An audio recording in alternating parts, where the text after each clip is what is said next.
गुजरा? देखिए, मैं रहने वाली उत्तर प्रदेश एटा की हूँ, मेरा पैतृक निवास वहीं है, लेकिन मेरा जन्म दिल्ली में ही हुआ। तो बात हुई आदरणीय श्रीमती सोनिया गांधी जी, इससे मुलाकात का समय मुझे 2003 25 अक्टूबर में मिला। दूसरा, प्रियंका गांधी जी के साथ जुड़ा हुआ वो लम्हा था कि जब मैं पढ़ाई भी चल रही थी, मेरी रेगुलर केंद्र विद्यालय से पढ़ी हूँ मैं, AGCR केंद्र विद्यालय करकड़ूमा, और प्रचार के लिए भी जाती थी। तो मुझे समय समय पर हर वक्त उनका ये कहना कि पढ़ाई भी ज़रूरी है और हर चीज़ ज़रूरी है, और उनका ये ध्यान रखना कि साधना, आपकी प्रतिभा का सम्मान हमेशा किया जाएगा, और हमने हमेशा किया और आगे भी करेंगे। पढ़ाई के लिए कभी हमारी ज़रूरत हो, किसी भी चीज़ के लिए हो, एक बेटी की तरह तुम मुझे माँ समझ के तुम कभी भी बोल सकती हो।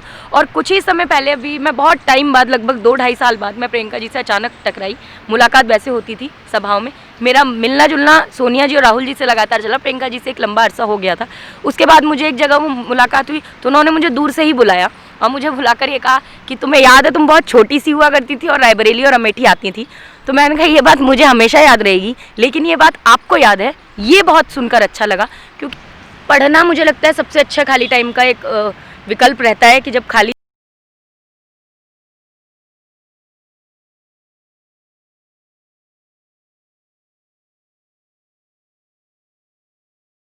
नमस्कार, मेरा नाम है अतुल और आप देख रहे हैं न्यूज़ नेटवर्क। न्यूज़ नेटवर्क के एक मुलाकात प्रोग्राम में आज हम आपकी मुलाकात एक ऐसी शख्सियत से कराएंगे जिसने 13 साल की छोटी सी उम्र में पार्टी की बहुत बड़ी दिग्गज को चुनौती दे डाली थी। ओजस्वी भाषण, तेज तर्रार शैली उनका व्यक्तित्व है। जी हाँ, मैं बात कर रहा हूँ साधना भारती की। साधना भारती जो इंडियन नेशनल कांग्रेस की राष्ट्रीय प्रवक्ता हैं। आपका स्वागत है साधना जी। बहुत बहुत धन्यवाद। साधना जी, सबसे पहले मुझे आप अपने बारे में बताइए कि आपकी पैदाइश कहाँ की है, आप कहाँ पैदा हुई और आपका बचपन कहाँ गुजरा? देखिए, वैसे मैं रहने वाली उत्तर प्रदेश एटा की हूँ, मेरा पैतृक निवास वहीं है, लेकिन मेरा जन्म दिल्ली में ही हुआ। 16 जनवरी का जन्म है मेरा, 16 जनवरी 1994। और मैं आपको बताऊं कि 2.5 साल की उम्र में मैंने गायत्री मंत्र का सर्वप्रथम उच्चारण किया था। घर में पूजा पाठ का माहौल रहता था। तो उसके बाद पिताजी ने इस चीज़ को देखा, और पिताजी के कई दोस्त हुआ करते थे, आज जाने माने वकील, कुछ पत्रकार भी हैं, तो उन लोगों ने कहा कि इसमें कुछ प्रतिभा है तो उसको आगे बढ़ाया जाए। मगर मेरे पिता हैं राजेश राजपूत जी, तो उनका ये मानना था कि कहीं ऐसा ना लगे कि अपनी बेटी का कोई महिमा मंडन कर रहा है। तो उन्होंने इस चीज़ को थोड़ा सा संकोच में पड़ गए उस चीज़ को लेके कि क्या सोचेंगे लोग, लेकिन सबने उन्हें प्रोत्साहित किया इस चीज़ के लिए। और मेरा पहला भाषण 2.5 साल की उम्र में हुआ। और मैं आध्यात्मिक प्रवचन भी करती रही, बचपन से मानवता पर रहता था मेरा प्रवचन, विश्व शांति पर। और मैं विश्व शांति मानव एकता मिशन भी चला रही हूँ, जिसकी मैं मुख्य संयोजक हूँ खुद। और उसके बाद मैंने सामाजिक कुरीतियों के खिलाफ लड़ना प्रारंभ किया। तो मेरा खुद का पर्सनली ये मानना है कि किसी भी चीज़ से, कुरीतियों से और सामाजिक बुराइयों से लड़ने के लिए किसी का साधु सन्यासी बनना बहुत ज़रूरी नहीं है।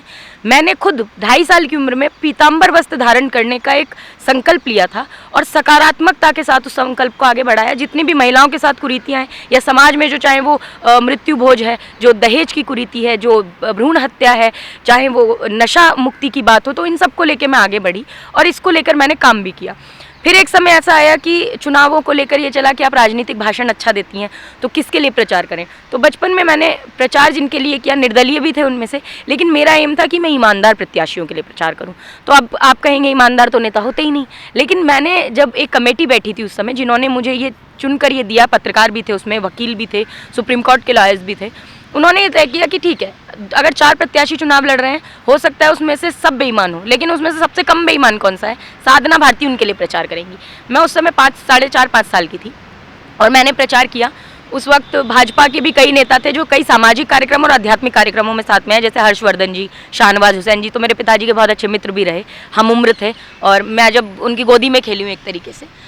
तो कई लोग इस तरह के, उमा भारती जी आदरणीय, और कल्याण सिंह जी, ये सब क्योंकि सामाजिक लोग हैं। मैं लोधी समाज से ताल्लुक़ रखती हूँ, पिछड़े वर्ग से हूँ, वो भी इसी समाज से आते हैं। तो इन सब से पारिवारिक भी रहे, लेकिन एक वैचारिक द्वंद्व हमेशा बना रहा मेरा, क्योंकि मेरा मानना है कि विश्व शांति स्थापित करनी है तो मानवता धर्म को अपनाना पड़ेगा। इंसान सबसे, इंसानियत सबसे बड़ा धर्म होना चाहिए और है।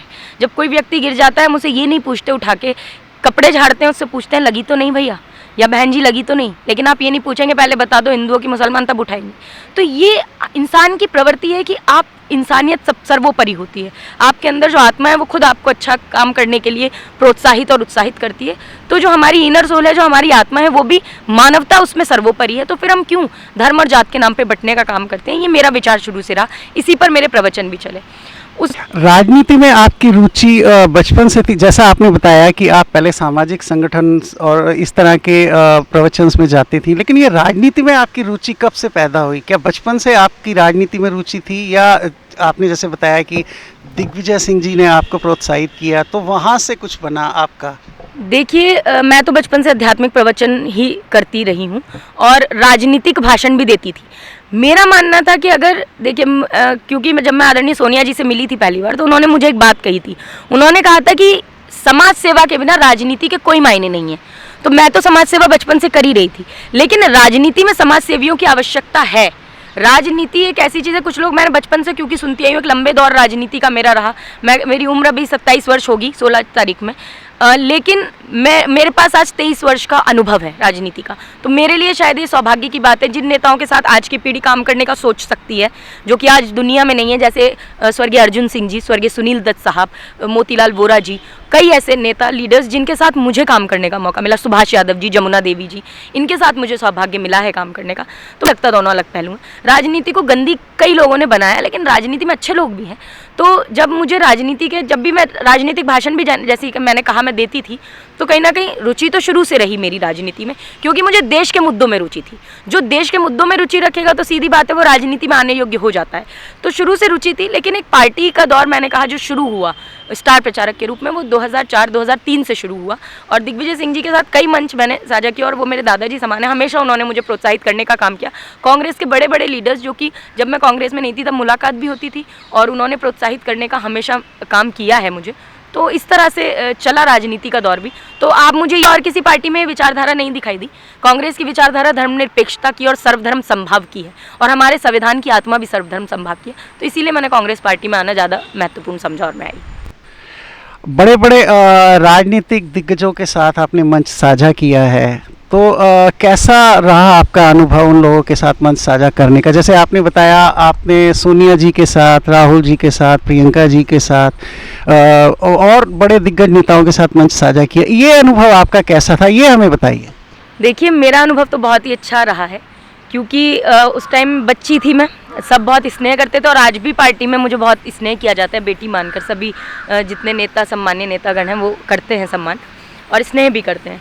प्रियंका गांधी जी के साथ अगर कहें तो मैंने 2004 में पद यात्रा की थी। मैं बहुत छोटी थी, लेकिन उन्होंने एक अपने बच्चे की तरह उन्होंने स्नेह किया। ये पद यात्रा कहाँ से कहाँ तक थी? ये अमेठी की ही पद यात्रा थी। उस समय लोकसभा चुनाव चल रहा था, और एक पद यात्रा लोकसभा क्षेत्र की ही थी। गाँव-गाँव में हम लोग यात्रा कर रहे थे, और वो पद यात्रा 2004 में थी। तो प्रियंका जी ने मुझे समय समय पर पानी पूछना या केयर करना, उन्होंने एक माँ की तरह से केयर की, क्योंकि मेरी मदर साथ में प्रचार के लिए नहीं जाती थी, फादर रहते थे, फादर और चाचा मेरे।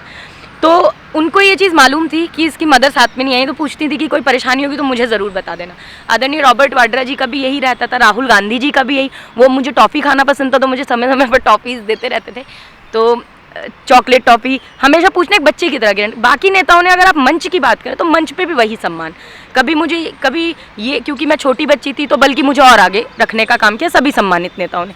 बाकी परेशानियां तो देखिए राजनीति में ही नहीं, प्रत्येक जीवन में आती हैं, तो वो परेशानियां तो एक नॉर्मल चीज़ है। लेकिन अगर नेताओं की बात करें तो मुझे सभी ने सम्मान देने का काम किया, और शायद उन्हीं का सम्मान और सहयोग और आशीर्वाद और दुआएं, ऊपर वाले का आशीर्वाद, उन सबकी दुआएं हैं कि आज मैं यहाँ हूँ। तो सभी आपने कोई ऐसा एक लम्हा आपको जो याद आता हो? बड़े दिग्गज नेताओं के साथ आपने मंच साझा भी किए हैं, लोगों के साथ आपने बातें भी की होंगी, पार्टी में, पार्टी के बाहर भी। कोई एक ऐसा इंसान, एक ऐसा व्यक्तित्व जो आपको याद आता है, जिसकी कोई एक ऐसी बात जो आप हमसे साझा करना चाहती हैं? मुझे प्रियंका गांधी जी और सोनिया गांधी जी के व्यक्तित्व के साथ कुछ जुड़े हुए ऐसे मेरे खुद के साथ कुछ लम्हे हैं जो मुझे हमेशा याद रहेंगे। एक तो वो समय जब मैं पहली बार मिली, तो पहली बार एक बच्ची ही थी, मैं 10 साल की थी, तब भी आदरणीय सोनिया जी ने वो सम्मान दिया जो एक नेता को दिया जाता है। मेरी बैठकर बात सुनी, उसके बाद मैंने कहा कि मैं कुछ बात रखना चाहती हूँ। उन्होंने कहा कि तुम्हारी विचारधारा क्या है, उसको बताओ, कि हमारी पार्टी से और तुम्हारी विचारधारा का मेल खाना ज़रूरी है, क्योंकि हमारी विचारधारा मानवता, धर्मनिरपेक्षता और सबको एक लेकर चलने की है। हम किसी धर्म विशेष, जाति विशेष के लिए काम नहीं करते। आपकी विचारधारा क्या है? और तब मैंने जब बोलना शुरू किया तो मेरी बात उन्होंने लगभग 45 मिनट लगातार नॉन स्टॉप में बोलती रही और वो सुनती रही। तो कहीं ना कहीं इतनी बड़ी लीडर और उनका एक सुनने की जो क्षमता किसी को है, तो मुझे लगता है वो बहुत अच्छा लम्हा था। और उन्होंने मुझे उसी वक्त ये कहा था कि साधना, राजनीति में आ रही हो, आप बच्ची हो, लेकिन मेरी एक सलाह है कि समाज सेवा का काम बचपन से आपने किया है और समाज सेवा के बिना राजनीति का कोई मायने नहीं है। चीज़ पर कहीं ना कहीं चल रही हूँ, उस चीज़ को मानती हूँ और मैंने भी अपने जीवन का, समाज सेवा को अपने जीवन का राजनीति के साथ साथ एक लक्ष्य आज भी बना रखा है। दूसरा, प्रियंका गांधी जी के साथ जुड़ा हुआ वो लम्हा था कि जब मैं पढ़ाई भी चल रही थी, मेरी रेगुलर केंद्रीय विद्यालय से पढ़ी हूँ मैं, AGCR केंद्रीय विद्यालय करकड़ूमा, और प्रचार के लिए भी जाती थी। तो मुझे समय समय पर हर वक्त उनका ये कहना कि पढ़ाई भी ज़रूरी है और हर चीज़ ज़रूरी है, और उनका ये ध्यान रखना कि साधना, आपकी प्रतिभा का सम्मान हमेशा किया जाएगा और हमने हमेशा किया और आगे भी करेंगे। पढ़ाई के लिए कभी हमारी ज़रूरत हो, किसी भी चीज़ के लिए हो, एक बेटी की तरह तुम मुझे माँ समझ के तुम कभी भी बोल सकती हो। और कुछ ही समय पहले, अभी मैं बहुत टाइम बाद, लगभग 2-2.5 साल बाद, मैं प्रियंका जी से अचानक टकराई। मुलाकात वैसे होती थी सभाओं में, मेरा मिलना जुलना सोनिया जी और राहुल जी से लगातार चला, प्रियंका जी से एक लंबा अरसा हो गया था।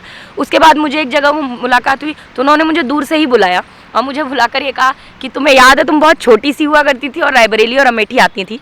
तो मैंने कहा ये बात मुझे हमेशा याद रहेगी, लेकिन ये बात आपको याद है, ये बहुत सुनकर अच्छा लगा। क्योंकि बड़े, एक छोटी सी बच्ची जो सामाजिक मंच से साझा कर रही थी और कभी स्टार कैंपेनर के तौर पर निर्दलीय प्रत्याशियों के लिए भी चुनाव प्रचार कर रही थी, दूसरी पार्टियों के लिए भी प्रचार कर रही थी। फिर एक दौर आता है जब रातों रात एक नाम उभर कर आता है साधना भारती का, और ये साल था 2013 का, 2012-13 का अगर मैं गलत नहीं हूँ, और विधानसभा क्षेत्र था बुंदेलखंड का चरचरी। चरचरी में एक छोटी सी लड़की उमा भारती, जो भारतीय जनता पार्टी में तब वापसी की थी उन्होंने, और वो मध्य प्रदेश से आकर उत्तर प्रदेश चरचरी विधानसभा से लड़ रही थी चुनाव, और उनको चुनौती देने के लिए कांग्रेस ने उतारा था साधना भारती को। साधना भारती रातों रात स्टार बन गई थी। साधना जी, उस अनुभव के बारे में हमें थोड़ा बताइए, वो चरचरी का 2012-13 का वो विधानसभा चुनाव, और आप देखते देखते स्टार बन गई थी, वो अनुभव कैसा रहा आपका? देखिए, मुझसे अगर आदरणीय उमा जी के बारे में पूछे तो पहली बात तो मैं ये कहूँगी वो मेरी दादी के समान है और मैं उनका पूरा सम्मान करती हूँ। हमारे, क्योंकि वो, मैंने और उन्होंने सामाजिक तौर पे हम एक ही समाज से बिलोंग करते हैं, लोधी क्षत्रिय समाज जी, तो हमने कई मंच साझा सामाजिक उस पर किए हैं और कहीं ना कहीं वैचारिक द्वंद्व मेरा हमेशा रहा उनसे। कारण ये था क्योंकि वो, मैं जोड़ने की बात करती हूँ और वो तोड़ने की बात करती हैं। तो उस समय मेरा प्रश्न ये था कि मैंने उन्हें चुनौती, किसी प्रकार से वो बड़ी हैं, उन्हें क्या ही चुनौती देती, लेकिन ये तो मीडिया ने बात बनाई। मैंने सिर्फ सवाल, कुछ प्रश्न उनसे पूछे। पहला मेरा सवाल ये था कि जिनको वो विनाश पुरुष कहा करती थी, वो उनके लिए विकास पुरुष कैसे बन गए मोदी जी। दूसरा सवाल ये, उनसे मैंने जो पूछा कि जब उमा भारती जी ने पार्टी से रिजाइन किया था तो उन्होंने ऑफ द प्रेस मीटिंग जो उसको लेके भी उन्होंने विनाश पुरुष उनको कहा था, एक प्रेस कॉन्फ्रेंस भी की थी, इसको वीडियो भी सामने आई और कहीं ना कहीं उनकी विचारधारा उनसे हटी। अब प्रश्न ये था कि जिस भारतीय जनता पार्टी ने उन्हें बिना किसी कारण से मुख्यमंत्री पद से हटा दिया, जबकि पूर्ण बहुमत की सरकार में प्रथम महिला मुख्यमंत्री मध्य प्रदेश की वो बनी, पूरे 5 साल मुख्यमंत्री नहीं रहने दिया गया। उसके बाद जैसे किसी अपराधी को तड़ी पार कर दिया जाता है, ऐसे ही मेरी दादी समान सुश्री उमा भारती जी को मध्य प्रदेश से तड़ी पार करके उत्तर प्रदेश भेज दिया गया। क्यों? जैसे यहाँ पर आपने अपने समाज को बंधुआ मजदूर बनाया था, वहाँ भी जाकर बनाने का काम करो। और पहले उन्हें विधानसभा में झुंझुना थमाया गया, फिर उन्हें झांसी का भी झुंझुना थमाया गया लोकसभा का, लेकिन उन्हें वो सम्मान उस पार्टी ने कभी नहीं दिया जो सम्मान उनको मिलना चाहिए था। ना तो उनको मुख्यमंत्री का चेहरा बनाकर पेश किया गया 4 चेहरों में, लेकिन क्या मुख्यमंत्री बनाया? नहीं बनाया। मध्य प्रदेश में भी लोगों को ये उम्मीद दे दी गई कि इनको मुख्यमंत्री बनाएंगे और उनके समाज का वोट बटोर लिया गया, लेकिन फिर उन्हें मुख्यमंत्री नहीं बनाया। तो आप ऐसी पार्टी का साथ क्यों दे रही हैं जो सिर्फ आपका ही नहीं, आपके द्वारा पूरे समाज का शोषण करने का काम आज से ही नहीं, सालों साल से करते आए हैं। और ऐसी पार्टी को मैंने व्यक्तिगत तौर पे, जब सामाजिक कार्यक्रम हो गए तब भी मैंने कहा कि अगर समाज को आगे बढ़ना है तो ऐसी पार्टी का साथ देना पड़ेगा जो कि समाज को एक सही दिशा में आगे लेकर जाए। तो इसीलिए मेरा द्वंद था, बाकी उनसे मेरा द्वंद नहीं हो सकता। मेरी दादी समान है। जिस तरह की न्यूज़ बनाई गई, चाहे मुकाबले की बात हो, चुनौती की बात हो, तो मीडिया का अपना एक पर्सपेक्टिव है, वो किस तरीके से रखता। साधना जी, इतनी छोटी सी उम्र में मुझे ये बताइए कि आप जब स्टार कैंपेनर के तौर पे या पार्टी प्रवक्ता के तौर पे किसी रैली में जाती हैं या किसी दूसरे मंच पे जाती हैं तो कितनी तैयारी करनी पड़ती है आपको? आप देखती हैं कि सामने प्रतिद्वंदी कौन है, कौन उसके बारे में थोड़ा सा अध्ययन करती हैं, या ये जो टैलेंट है ये आपका बचपन से ही है, ये क्या इसके पीछे की वजह क्या है? देखिए, सबसे पहले तो कहूँगी आप समझ लीजिए कि सरस्वती माता की एक कृपा भी है मेरे ऊपर कि मैं 2.5 साल की उम्र से बोलना प्रारंभ किया। आप काफ़ी जो आपकी जो पकड़ है भाषा पे वो बड़ी अच्छी है, मतलब आपकी जिस तरह से आप मैंने देखा है आपको बोलते हुए, वो उसका तो मैं खुद भी बहुत कायल हूँ। जी, तो कहीं ना कहीं ऊपर वाले की तो कृपा है ही। बाकी मैं जीवन में मेरे 2 ही मैंने जिनको गुरु माना है, एक कृष्ण भगवान को और दूसरे मेरे पिता राजेश राजपूत जी, जिन्होंने कहीं ना कहीं जीवन में मुझे हर वक्त प्रोत्साहित किया है कि रुकना एक चीज़ नहीं है, लाइफ में कभी रुकना नहीं है, हर चीज़ चल रही है। तो जो हर चीज़ मूव कर रही है तो आप क्यों मूव नहीं कर रहे? आपको भी आगे बढ़ते रहना और निरंतर बढ़ना ही जीवन एक। तो ये है साधना भारती जी का वो व्यक्तित्व जिससे हम सभी परिचित हैं, लेकिन साधना भारती का एक और व्यक्तित्व है जिससे बहुत कम लोग जानते हैं और जिसके ऊपर आज हम उनसे बात करेंगे। साधना जी, व्यक्तिगत जीवन में आप किस तरह की इंसान हैं? आप मुझे ये बताइए, आपको क्या पसंद है? आप पिक्चरें देखती हैं, मूवीज़ देखती हैं? जी, मैं क्योंकि बचपन पूरा ऐसे ही पढ़ाई और राजनीति, बचपन में मैं देखती थी पावर ऑफ गर्ल्स, वो मेरा फेवरेट कार्टून हुआ करता था और अभी भी मुझे वो देखना स्टिल उतना ही पसंद है, मैं अभी भी देखती हूँ। पिक्चरें देखने का ज़्यादा समय मुझे नहीं मिल पाता क्योंकि लगातार पढ़ना और ये सब, और सच्चाई है कि मुझे बहुत इंटरेस्ट भी नहीं है, लेकिन हाँ कुछ अच्छी अगर मूवीज़ आएँ जिसमें कुछ जानने को मिले। आखिरी फिल्म कौन सी देखी आप? अभी मैंने आखिरी एक किड्स की मूवी थी, मेरा भतीजा है छोटा कृष्णा, और उसके साथ बैठ के ह्यूगो एक पिक्चर है जिसमें एक छोटा सा अनाथ बच्चा है जो एक वयोवृद्ध व्यक्ति के अंदर वो पुरानी जज्बे को जगा देता है पुराने काम करने के, कि वो व्यक्ति इतना हतोत्साहित हो चुका होता है कि उसे लगता है कि जो मैं काम करता था अब उसकी पूछ नहीं है, लेकिन वो बच्चा उसके अंदर वो प्रोत्साहन जगाता है। तो मुझे लगता है उस पिक्चर से ये सीखने को मिलता है। तो जिन पिक्चरों से कुछ सीखने को, कुछ अच्छा मैसेज मिलता है, वो पिक्चरें देखना मुझे ज़्यादा पसंद है, बजाय कि कुछ इमेजिनरी मूवीज़ में मैं इतना भरोसा नहीं रखती। लेकिन हाँ, कुछ बचकाने और किड्स मूवीज़ में बहुत अधिक देखना ज़्यादा पसंद करती हूँ। और म्यूज़िक का शौक? म्यूज़िक का कम शौक है, लेकिन हाँ थोड़ा बहुत ज़रूर है। संगीत, कुछ पुराने गाने जो है मैं सुना करती हूँ। आपकी सिंगर मेरी कोई फेवरेट नहीं है, क्योंकि इसीलिए नहीं क्योंकि बहुत संगीत से जुड़ाव महसूस कभी कर नहीं पाती मैं। आप मुझसे कहेंगे अगर फेवरेट सिंगर बोलने के लिए, तो मुझे नए ज़माने के गाने बहुत ज़्यादा अधिक पसंद नहीं आते। अलका याग्निक एक ऐसी वो हैं जो पुराने टाइम में एक अच्छे गाने जिन्होंने अच्छी पिक्चरों में गाए और उनका फेस भी दिखाई भी देता था कई पिक्चरों में। तो कई मूवीज़ रहीं जिनके पुराने जो एवरग्रीन सॉन्ग्स है वो मुझे पसंद है, क्योंकि मैं ज़्यादा सिंगर्स को जानती भी नहीं, उनके बारे में पढ़ा भी नहीं, to be very honest. But एक जो मुझे याद है वो यही है, अलका याग्निक को सुना है मैंने, उनकी आवाज़ एक अलग तरीके से समझ में आती है। बाकी तो सबको, लता मंगेशकर जी तो वो एवरग्रीन सबको पसंद ही है, उसमें तो किला। हाँ, वो तो उनको तो कुछ कहने की आवश्यकता नहीं। बट जो मैं अपना बता रही हूँ, जो मैं ज़्यादा सुना, तो उसके हिसाब से म्यूज़िक में कम ही इंटरेस्ट समझे। अच्छा, खाली टाइम में आप क्या करती हैं? कैसे खाली टाइम में अपना टाइम पास करती हैं? पढ़ना मुझे लगता है सबसे अच्छा खाली टाइम का एक विकल्प रहता है कि जब खाली समय हो तो पढ़ लें। और बाकी मेरे 2 भतीजे हैं, मेरे बड़े भाई के बेटे, मैं उनके साथ टाइम स्पेंड करती हूँ उस वक्त। एक तो अभी अच्छा 7 साल का है और एक छोटा ही है अभी 1.5 साल का, तो उन दोनों के साथ मेरा समय अच्छा बीत जाता है। खाना बनाने का शौक है? बिल्कुल शौक भी है, और कभी कभी केक बेक करती हूँ मैं। व्यक्तिगत जीवन में आप क्या मांसाहारी हैं कि शाकाहारी? मैं प्योर वेजिटेरियन हूँ, और शुरुआत से प्योर वेजिटेरियन, किसी के कहने से नहीं, अपने मन से ही मुझे हमेशा प्योर वेजिटेरियन रहना पसंद रहा है और मैं रही हूँ। क्या खाने में क्या ज़्यादा पसंद है? मैं अरहर की दाल बहुत पसंद करती हूँ खाने में, और अरहर की दाल हो गया, बैंगन का भरता, और चावल के साथ अगर अरहर की दाल मिल जाए तो फिर मुझे सिर्फ चटनी। बनाना भी आता है अरहर की दाल? जी, बनाना, हाँ मैं बनाती बहुत कम हूँ, बहुत कम मौका मिल पाता है। शौकीन भी हूँ, कुछ चीज़ें आजकल इंटरनेट से मालूम चल जाती हैं, तो अभी पूरे लॉकडाउन पर यही किया है मैंने, कुछ चीज़ें बनाई हैं।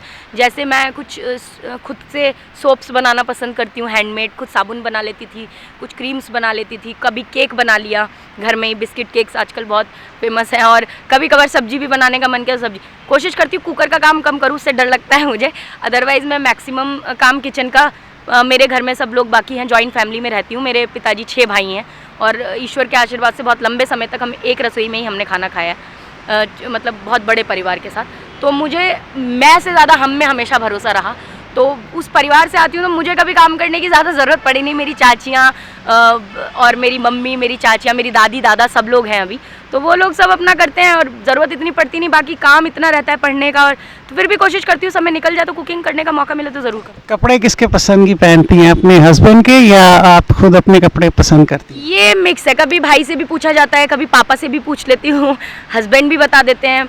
और मैक्सिमम, बट मुझे लगता है जो खुद को मुझे अच्छा लग जाए वो मैं पहनना ज़्यादा पसंद करती हूँ। और पसंद मेरे को सब कुछ है, सूट ज़्यादा वेयर करती हूँ मैं।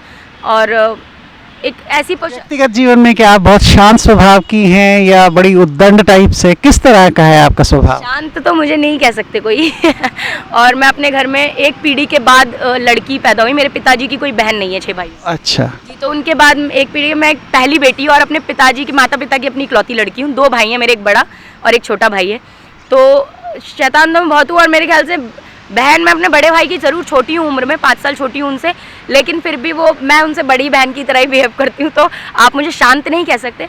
हाँ, मैं थोड़ा सा बचपन से शैतानियाँ करना आदत में रहा है मेरी, और मेरे पापा और चाचाओं के साथ मेरा समय ज़्यादा बीता है। तो मेरी बॉन्डिंग एक बच्चों की तरह नहीं, मेरे चाचाओं से, मेरे पिताजी से, मेरे दादाजी से एक बड़े जैसी बॉन्डिंग है। लेकिन अब आगे आपका क्या विचार है? आप संगठन में रह के पार्टी को मजबूत करना चाहती हैं या कोई विधानसभा चुनाव लड़ना, कुछ इस तरह की आपकी ख्वाहिश है? देखिए, ये तो पार्टी के ऊपर निर्भर करता है। आपकी व्यक्तिगत राय क्या है? मेरी व्यक्तिगत, मुझे अगर संगठन में अभी जैसे मैं प्रवक्ता के पद पे हूँ, उससे मैं बहुत ठीक है, मैं अपनी जगह बहुत खुश हूँ, उसको लेके काम कर रही हूँ। साथ ही साथ जब मैं प्रवक्ता भी रही, उसके बाद अभी मध्य प्रदेश में चुनाव था, तब भी मैं गई थी और चुनाव प्रचार करने के लिए स्टार कैंपेनर के नाते। तो उस टाइम आदरणीय सोनिया जी, राहुल जी और आदरणीय कमलनाथ जी ने मुझसे ये कहा था कि नहीं, आपको आना है प्रचार के लिए और आपको रहना है चुनाव में। तो रही मैं। अब अगर वो ये कहेंगे कि आपको आगे का चुनाव लड़ना है, तो मैं उसके लिए तैयार हूँ। चुनाव लड़ने में मुझे कोई गुरेज नहीं है। चुनाव ज़रूर अगर मौका मिलेगा तो मैं लड़ूंगी संगठन में, और मुझे बड़ा कोई पद मिल के मुझे कहा जाए इसको भी संभालें, जिम्मेदारी, कोई जिम्मेदारी मिलेगी वो भी संभालूंगी। तो मुझे दोनों तरफ ये है कि कहाँ जहाँ भी मेरी पार्टी मुझे जिम्मेदारी देगी, बस ये है पूरी निष्ठा के साथ और पूरी ईमानदारी के साथ अपने पदों का निर्वहन करूँगी मैं। इतना मैं अपनी तरफ से कह सकती हूँ। तो ये थी साधना भारती जी, जिनके साथ आज हमने बात की। अगले एपिसोड में फिर एक शख्सियत से आपकी मुलाकात होगी। तब तक के लिए स्वस्थ रहें, मस्त रहें और अपना ख्याल रखें। जय हिंद, जय भारत।